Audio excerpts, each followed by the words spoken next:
and spent 2.5 years overseas in Burkina Faso in West Africa, which was an amazing experience. I was a teacher. I taught English as a third, fourth, fifth language to these amazing young people in a rural town in the south part of Burkina Faso. I also met my wife there. She was a Peace Corps volunteer, and we've been together now for over 40 years. And came back and realized after that experience that I wanted to teach. I just didn't know at what level. And so I began substitute teaching. Well, at first I did a master's degree in poetry and poetics and linguistics. What a nice way to live, to have a master's degree in poetry. Yes. I love that. Yeah, with a concentration in what they call poetics, which is sort of the linguistic analysis of poetry. Anyways, long story short, ended up becoming enamored of Old English. So the language of of England, of the British Isles, if you will, from roughly 450 to about 1200. It's a Germanic language. It's related to English. It's the sort of precursor of what we think of as modern English. And then moved out here with my wife in the early 90s and started a PhD program in medieval studies at Northwestern. And then got this job in '97 before I'd actually finished defending my dissertation or any of those sorts of things. They took a chance on you here. They certainly did, yes, yes. Same for me. But you know, I became enthralled with all of the different opportunities afforded us at a community college. You know, I had been trained at Research One University thinking about going on to teaching medieval studies and having grad students and all of those sorts of things. And I was able to have a 30-year parallel a career in medieval studies, going to annual conferences for 25 years, publishing a book and countless articles and those sorts of things. But it was a sideline. You know, as you know, Harper doesn't necessarily put a whole lot of stock in that, or community colleges don't in general. And so instead, to work through the promotion system and things like that, I got involved in international education. And that made all the difference in the world, and it's the reason I'm here 28 years later. Yes, well, international, I mean, to me, it's kind of, I think you and I kind of have the same experience, is that we've had the international life before. Exactly. And then it's part of you. Exactly. And then you're like, oh yeah, like, of course. Yeah. But other people don't think of that. Like, they think, oh, international is like an additional thing. For us, it's already ingrained. Exactly. Like it's in you, the international. It's a part of who we are, right? It defines how we see the world, how we interact with others. Yeah, absolutely. All right, so you started the Office of International Education. How did you decide to even have an office? Like, what was that about? Give us a little bit of feedback. And also, think about people who, let's hope, are going to watch and listen to this podcast. Hey, I want to get involved. I want to do that. Like, so kind of like, what are your tips and suggestions for that? Absolutely. So, I think of international education at Harper in sort of three phases, if you will. There's the 80s and 90s when we were involved in as one of the founding schools of the local consortium, the Illinois Consortium for International Studies and Programs. And it kind of launched study abroad, if you will, in sort of a cultural sense. There was ostensibly some professional development opportunities, but really it was fairly limited. Then there were the 2000s, when we had a particularly notorious president who basically sort of shut things down. And literally shut everything down. There was a lot he shut down. But anyways, international education was one of those things. That's sort of the second phase. I think of those, and I'm loath to use this as a medievalist who doesn't actually believe in the term, but those were our dark ages, so to speak. Dark ages. And then around 2010, we had a transformation in leadership at the president's level, and then at the sort of associate vice president or vice president level for academic affairs and provost. And they really saw a value to international education. And there was a competitive application process for a coordinator, so to speak, of international education. And it was bringing together two functions that had previously been shared among 2 or 3 different people. There was the study abroad part, there was the campus programming, and there was the professional development curriculum infusion part. In 2010, the idea was that it would all be brought together in a single coordinator. And I threw my hat in the ring, and fortunately I got the position. And so I've been doing that essentially. I did it from 2010 to 2022, and now I'm back. Much You're perhaps back. Some people's chagrin. But anyway, and in those first few years, we really didn't have an idea of what was possible in international education at a community college. So I brought in 3 veteran international educators to do sort of a SWOT analysis and produce a report. And that was 2011, 2012, and they produced a 40-page report of where we were, what some of our opportunities would be, and out of that report, I built our first internationalization plan. And it was a 4-year plan that then got us to about 2014, if you will, 2015. And what it suggested was that each of these areas presented unique opportunities. Study abroad in and of itself, but there were also risks, there were threats. And so study abroad, we worked very carefully with a wonderful faculty member, Craig Stettner, may he rest Yes. in peace, many people know Craig. Yes. And really built the program around his dynamism, his vision for a biology field study course in Costa Rica. And that ran very successfully for a number of years, and it allowed us to put in place an application process, a risk management process, and an oversight process that protected the sanctity and integrity of the academic program, but also made sure that our students were safe and that the program was transferable, credit-bearing, and contributed Absolutely. to the academic goals of the faculty, of the students. And so we really got study abroad in place. The campus programming was fairly straightforward, but it was pretty haphazard. One week we might have a film festival. Another week we might have a speaker here on the Rwandan genocide. The following week we might have a mariachi band sneaking through the corridors. And I remember the president at the time, Dr. Ender, saying to me something to the effect, it's like, this is all really interesting and cool, but how does it hang together? How do we know that there's an impact on the students? And at first I sort of had that typical faculty response. It's like, what does he know? That's frickin' president, But he was right. There was no coherence to it. And so I started to think about how we might achieve that coherence and came up with the idea of focusing. It had actually been, when I applied for the position, I had talked about sort of focusing on a region of the world in a very coherent and structured, deliberate way as part of my application, but I hadn't really thought about what that meant. And it wasn't until about 2012, 2013 that we started to put that in place. And it was really built around a study abroad opportunity for students that our colleague in geography, Mokila Maitha, proposed at the time. So in the fall of 2012, he had proposed this idea of a student study abroad opportunity to Kenya. And it fell through because there were a number of challenges, the first of which being the sort of travel advisory, if you will, and the administration said, no, we're not going to send faculty there. I'm sorry, to send students there. So then I approached him and I said, well, what would you think about doing something similar for faculty? We're expendable. They'll let us travel anywhere. No, just kidding. We can go. We can use you for around. We're replaceable. Everybody's replaceable. Yes. And so he said, sure, and he started to put together a really dynamic program for that. Unfortunately, then there was the Westgate bombing, and which took Kenya off the table, but we pivoted very quickly to Uganda and Rwanda. And that became our first faculty field seminar. And around that infrastructure, around that experience, I then started to think about, well, what should professional development to prepare faculty to do this faculty seminar should we build? And I conceived of this, the global region of focus, which was at the time a 3-year cycle, if you will, of campus programming, faculty development, study abroad, curriculum infusion, et cetera. And it began with a year of faculty preparation. So our first year of the Africa Global Region was 2014.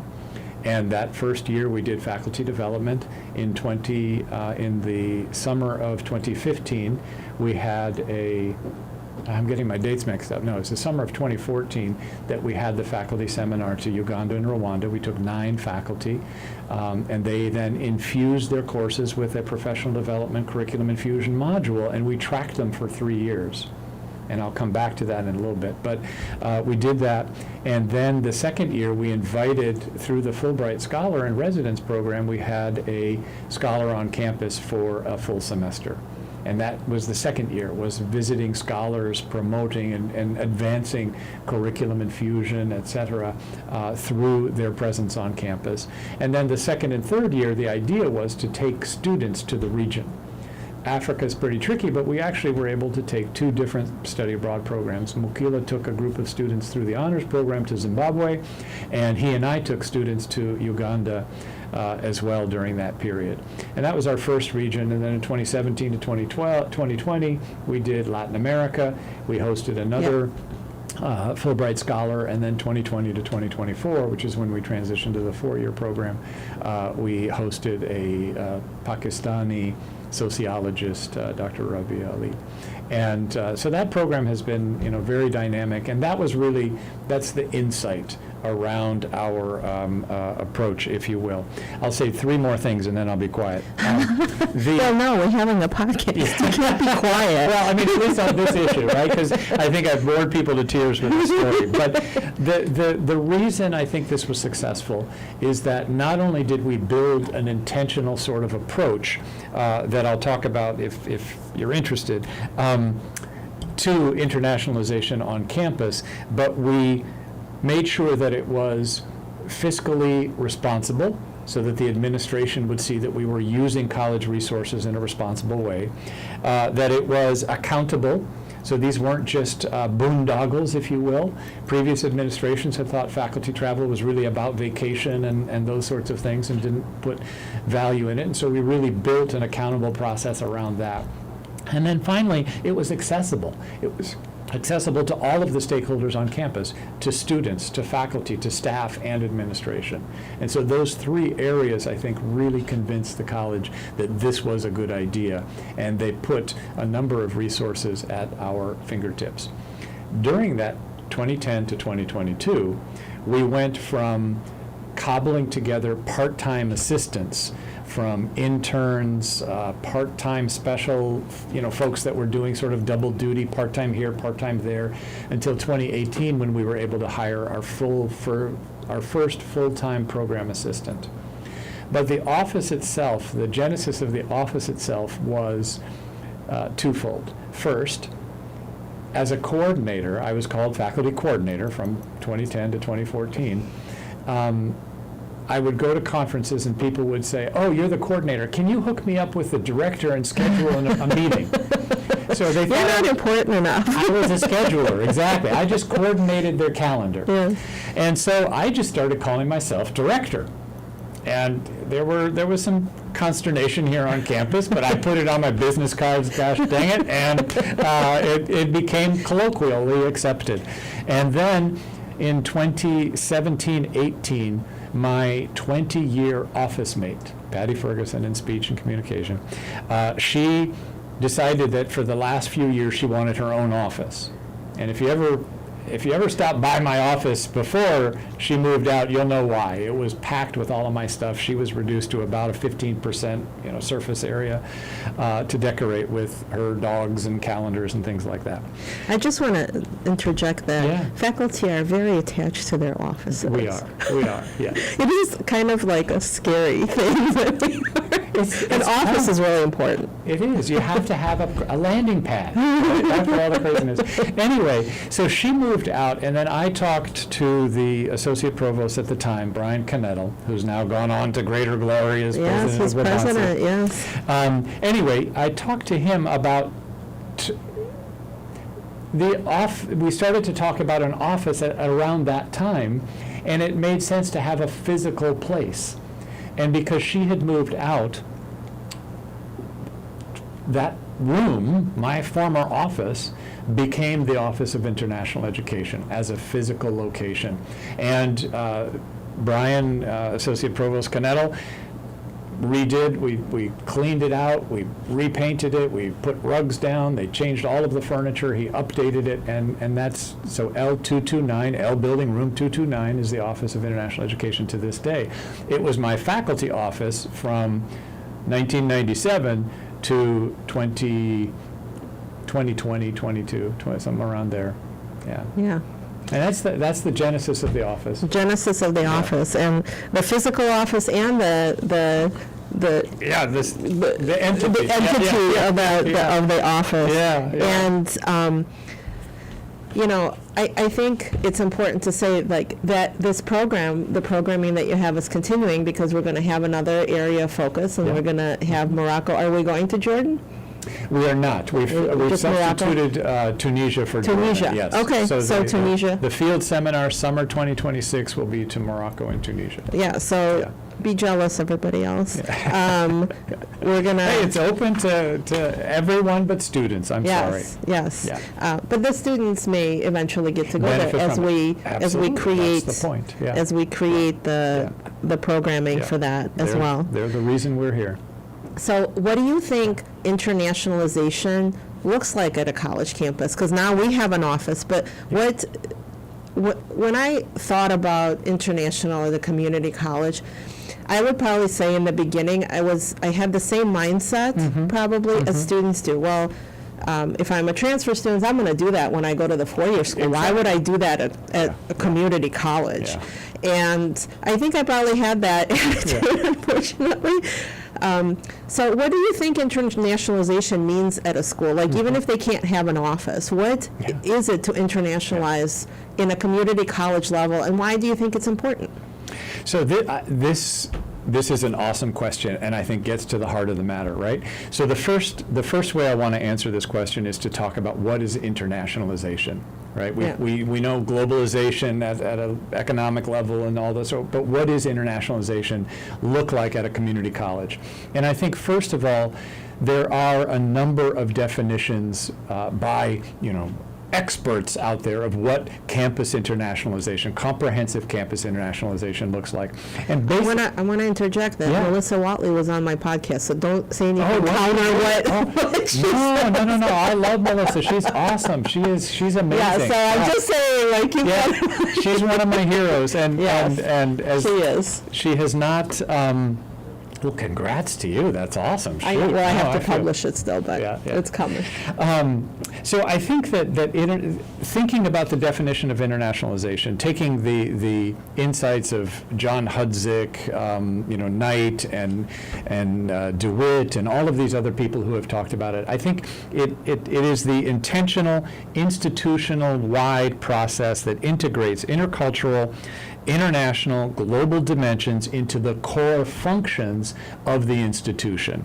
And that means teaching, research, service, community-based exercise activities, those sorts of things. So that's what internationalization is. When you look at community colleges, it's going to be different than what happens at the four-year schools. We are Absolutely. unique. We are. And I think that's the key, is that most of the researchers who talk about internationalization are thinking about the four-year schools.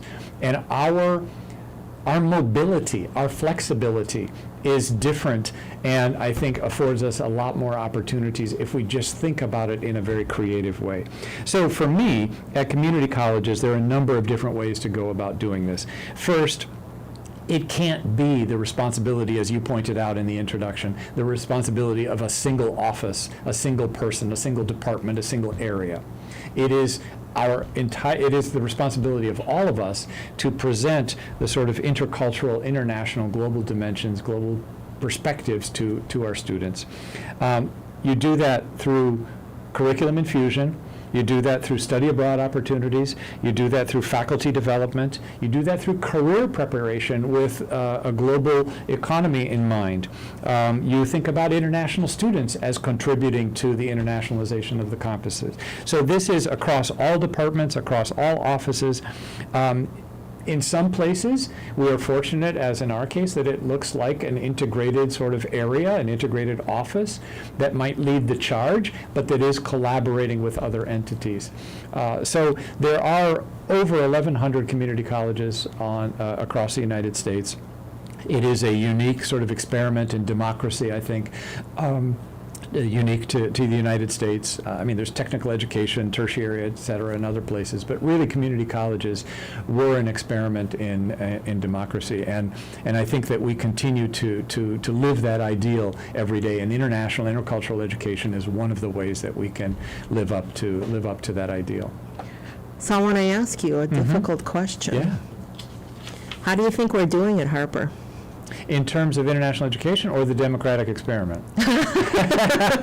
Well, leave the democratic Okay. experiment. Yeah, because That's too loaded Yeah, of a question. But I'm thinking of international education. Yes. And maybe as you've been in different conferences Yeah. and you've talked to people and you've been involved in this for so long, I suppose maybe in comparison to other schools, but also like in your mind, how do you think we're doing in achieving this internationalization?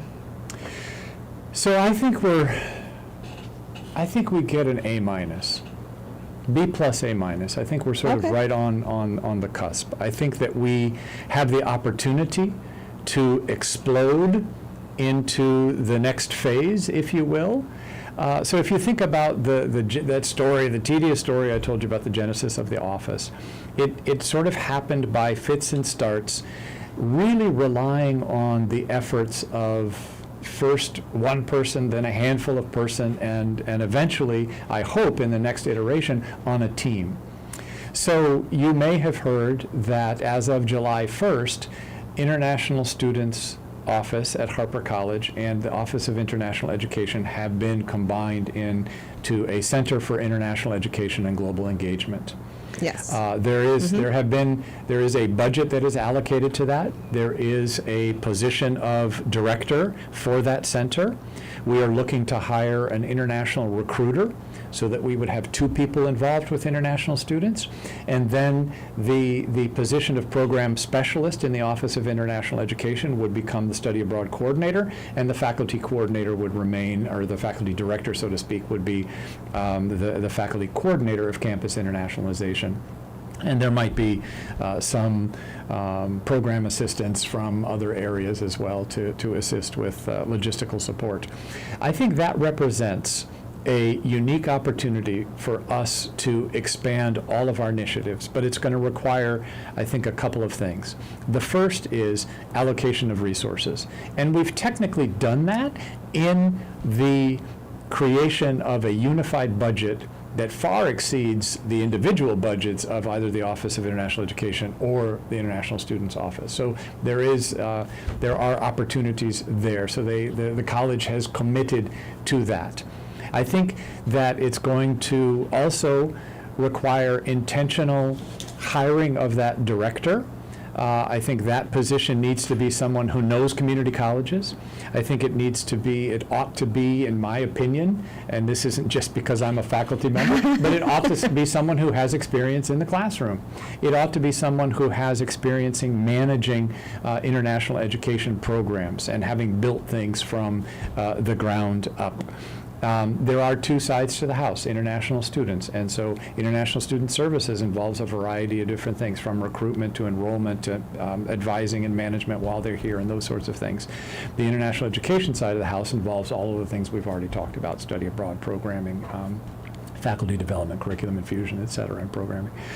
So I think the selection of that person, especially given we weren't going to talk about that democratic experiment, so to speak, but especially given the national landscape as it stands right now, that position, the director position, is going to be an opportunity to really set the path for the next few years, to then perhaps look at the landscape after the present administration, given the challenges that we've had.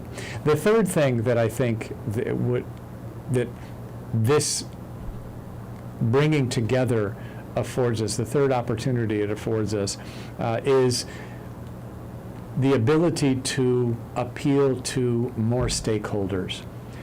I think that's really important. Yeah. And I think, and we'd sort of talked about it a little bit later. It isn't, I mean earlier, sorry, that it isn't the responsibility of any one group Right. of people, but it's faculty, it's staff, it's administration, it's students, it's all of us. We each have different roles in this larger job. The faculties are the custodian of the curriculum. And sometimes we hold on to those pretty tightly. Yes. But that's an opportunity. Staff are all of our support, not just students, but all of our support, and present a unique perspective and body of experiences.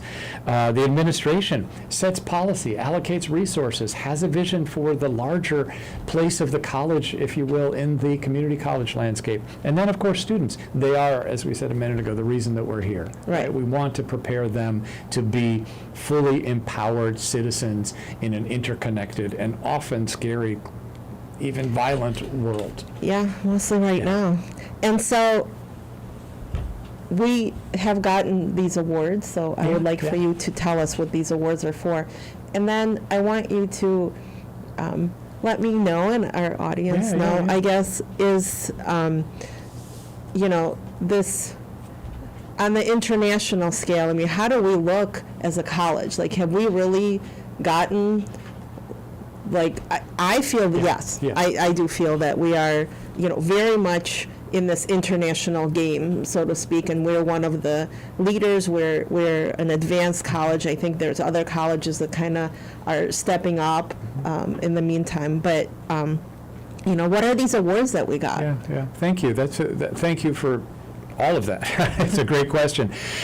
So first, we got 2 awards. Yes. In 2018, we got the NAFSA, which is a huge international organization of folks involved in international education.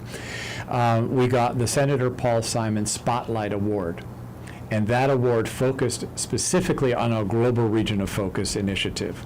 And that's what we won the award for. It recognized the flexibility, the dynamism of that particular initiative. And then And let's mention Paul Simon, Illinois absolutely. senator. Sure. And I remember him, everybody remembers him who grew up enough here with his little bow tie. Yes, he was the bow tie senator. The bow tie senator. The bow tie yes, senator. yeah. But yes, I totally remember him. And his daughter actually played banjo. His look at daughter you was also I think a state rep, if I'm not mistaken. But anyway, she played banjo, and it was his granddaughter who presented me with the plaque when I went to Dr. Ender, Kenneth Ender, former president of Harper College, and then my esteemed colleague, Professor David Richmond, and I went to accept the award in 2018. The second award is from the Institute for International Education, IIE, which is the entity that really oversees the entire Fulbright program on behalf of the State Department. Okay. And they have an award called the Andrew J. High School Award, which is for innovation in international education. And so it really looked at our entire approach and awarded us on the strength of that approach. And I want to stress this because our approach is not just the global region of focus, but instead it's sort of a 3-pronged approach. Yeah. We focus heavily on strategic planning, where we have a set of annual goals. I mean, we have a vision statement, and we have a series of objectives that we want to achieve over the course of a 3 to 5 year period. We have annual goals. We have accountability and responsibility for achieving those goals, and we benchmark against other institutions. And the Office of International Education's strategic plan is always connected to the college's strategic plan. Absolutely. So we work very closely and sort of follow those same cycles, if you will, of strategic planning. The second area is mobility. And by mobility, we mean not only sending students out on study abroad, but also international students. So we have a very vibrant international student population, and it contributes tremendously to our internationalization efforts. But we also bring scholars to campus. So we've benefited, as I mentioned earlier, from the Fulbright Scholar in Residence program. My colleague Mukila Maitha and I also got a Fulbright Hayes Group Projects Abroad a grant and award where we took 12 high school and community college faculty for 6 weeks to Kenya and Uganda, focusing on conservation and sustainability and environmental policies. And then we also have memoranda of understanding with 3 different institutions in Latin America, 2 in Mexico and 1 in Costa Rica. And they bring visiting scholars to our campus as well and assist us Yes. with a variety of other initiatives. Mobility has also now come to incorporate what we call virtual exchange, Yes, which yes. you know very well. Yes. And so I like to think of that as a dimension of mobility, bringing these international experiences to our classrooms using technology, leveraging technology to the advantage of our students. Absolutely. And then the global region of focus is the third area. We've already talked about that. It's a 4-year cycle of professional development, curriculum infusion, study abroad, and programming. Absolutely. And I think also to mention, when we talk about, infusion into the classroom, we do have a world cultures and diversity distinction for students, and we have it for our classes. So the business program has a class like that, but other programs also have that. And there are outcomes, and there's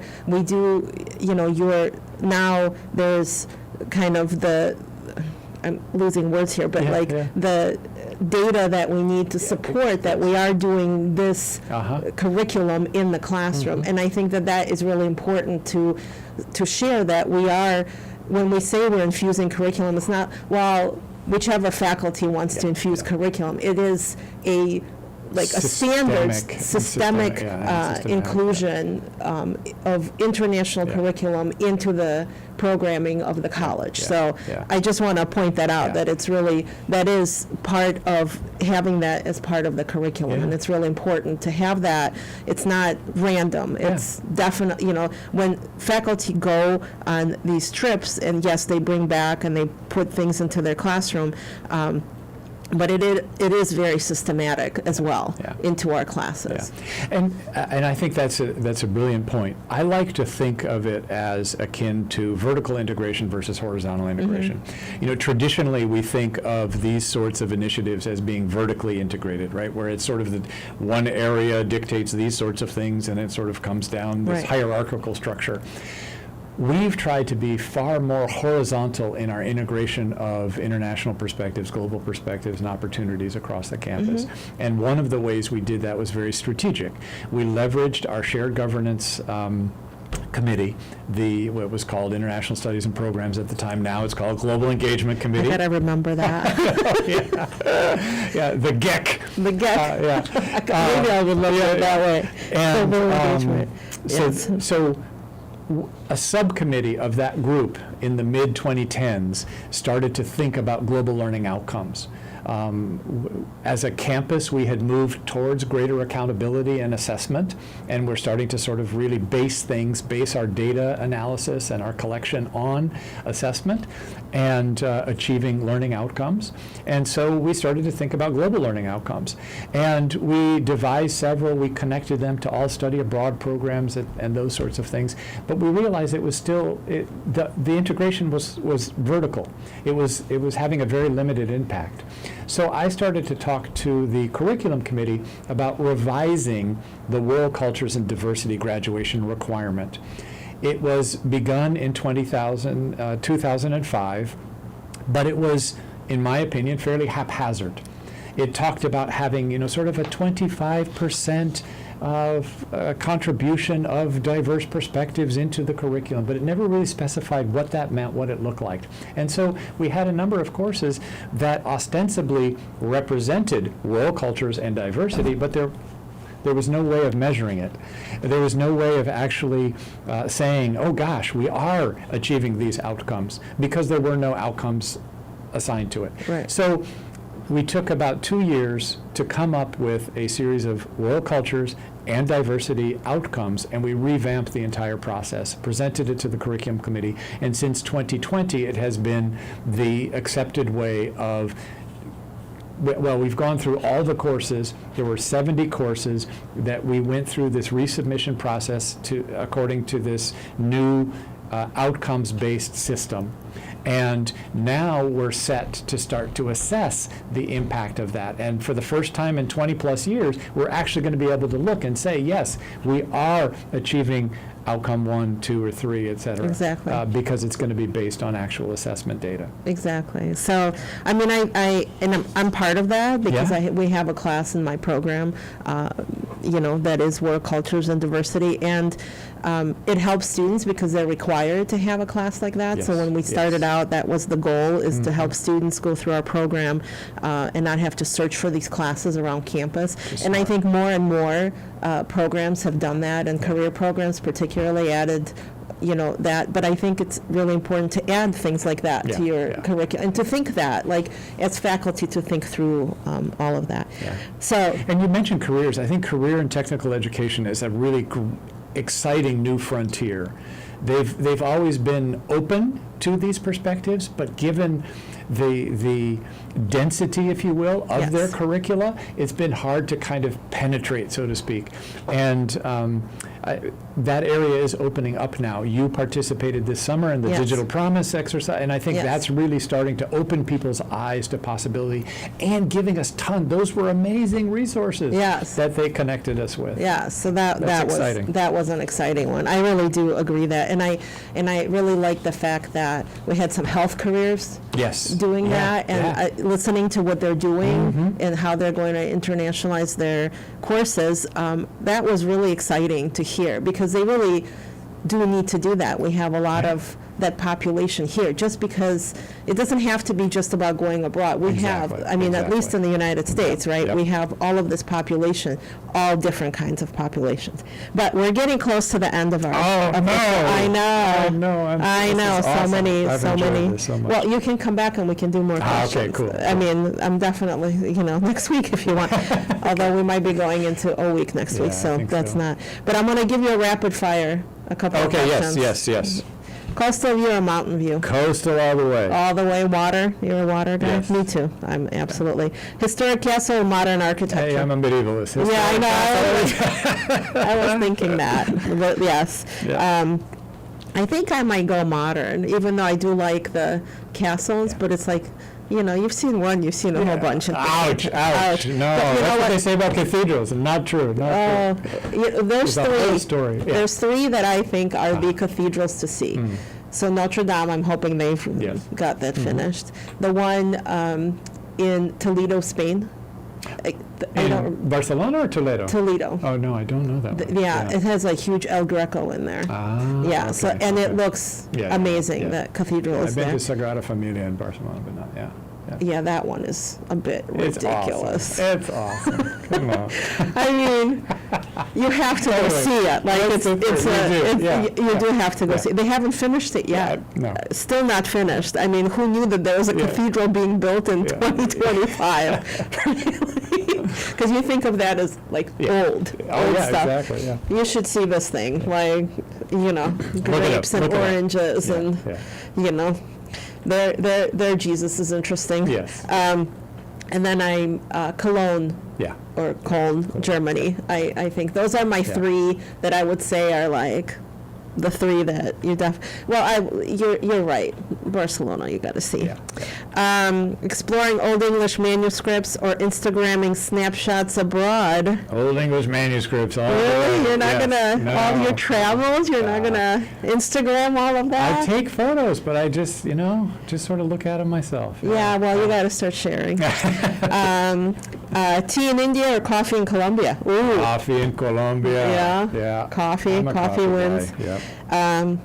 Yeah, I know, but tea in India. I mean, you've been to India, right? I've not. You have I- not. I was not part of the faculty field Oh, seminar. yeah. I've not. No, I would love to. I haven't go. either. Yeah. But I love Yeah. India. Yeah. Coffee. I mean, tea. Tea.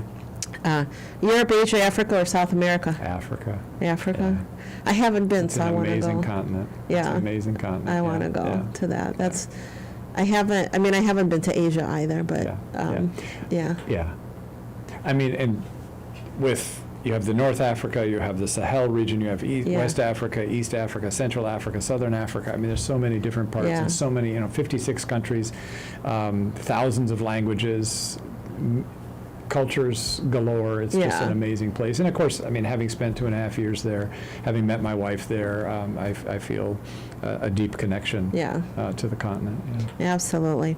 All right. Yeah. Well, I want to thank you so very much for joining us today and sharing your vision and the vision you've developed at Harper, which is amazing, and we thank you for that, because if Thank it you. wasn't for your vision, we It wouldn't. takes a village. Yeah, Well, it's been you know, a lot, yeah. I yes. appreciate all your support. Well, now that I'm into And work. international. Yeah. Oh, you always were. I was, at on the the- outset, right? On the side, Yeah, kind of, right. I Yeah, did that. yeah. If you've enjoyed this episode, please follow us on Instagram at Global Ed Unpacked. You can also watch the recorded show on YouTube at Global Education Unpacked once I edit it, and then find the audio version once I have it out on your favorite platform for podcasting. This episode was recorded live at WHCM Radio, produced by Blue, and theme music by DJ Double Dip, and it's called Mint, but you can find all his music on all the music channels. He's awesome. He was one of our students. He used to be in one of my class. Yeah. That's awesome. Yeah. Wow. He's fantastic. That's so cool. I have to check it out. Yes, DJ Double Dip. And thanks for listening. Until next time, keep exploring the world through education. Keep on keeping on. Thank Keep you. on keeping on.